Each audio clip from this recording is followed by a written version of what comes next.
Halo, Assalamualaikum warahmatullahi wabarakatuh. Perkenalkan, nama saya Erika Amanda Surya Rumopa, NIM 19 11 28 11, kelas 19 IF4.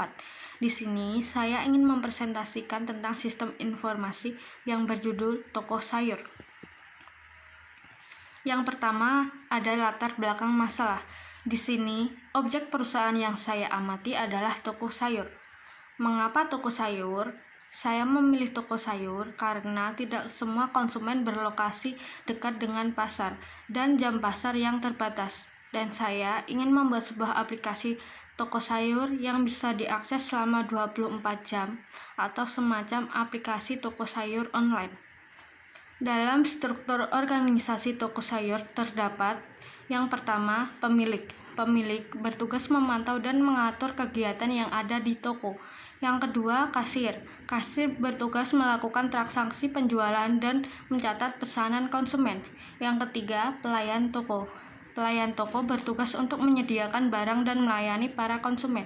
Yang keempat, bagian kebersihan. Bagian kebersihan bertugas untuk memelihara kebersihan dan memberikan pelayanan kebersihan di toko. Dan yang kelima, bagian pengantar. Bagian pengantar bertugas untuk mengantar pesanan kepada konsumen. Selanjutnya ada analisis kelemahan sistem menggunakan pieces dari objek masing-masing. Yang pertama, performs. 1. Kasir. Pencatatan masih menggunakan cara manual dengan cara menulis di kertas sehingga data sering rusak. Yang kedua, information. Kasir. Penghitungan masih menggunakan cara manual sehingga kurang efektif dan menyita waktu. Dan yang ketiga, ekonomi. Pemilik toko. Menghitung gaji dilakukan secara manual sehingga sering terjadi kesalahan dalam menghitung gaji. Yang keempat, kontrol. Pemilik toko. Kurangnya pengendalian terhadap sistem informasi sehingga data yang dihasilkan kurang terjamin. Yang kelima, efisiensi. Kasir. Pemborosan biaya dalam penggunaan kertas serta alat tulis dan alat hitung yang digunakan untuk mencatat jumlah pendapatan. Yang keenam, servis. Pelayan toko melakukan pengecekan barang secara manual dengan cara mencari-cari tempat barang tersebut, sehingga waktu pun kurang efisien. Selanjutnya terdapat deskripsi. Kebutuhan fungsional pada perusahaan yang dianalisis adalah sebagai berikut.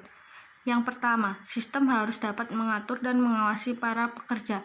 Yang kedua, sistem harus dapat bekerja secara efektif, tepat, dan dapat belanja secara online. Yang ketiga, sistem harus dapat melakukan pencatatan pesanan secara otomatis. Yang keempat, sistem harus dapat melakukan transaksi pembayaran tunai.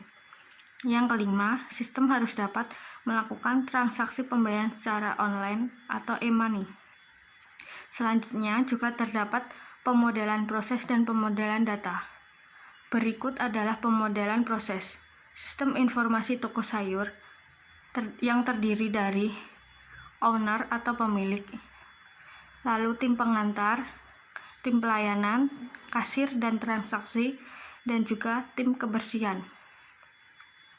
Berikut adalah pemodelan data yang terdiri dari pemilik, tim pelayanan, pelanggan, transaksi, kasir dan administrasi, lalu tim kebersihan.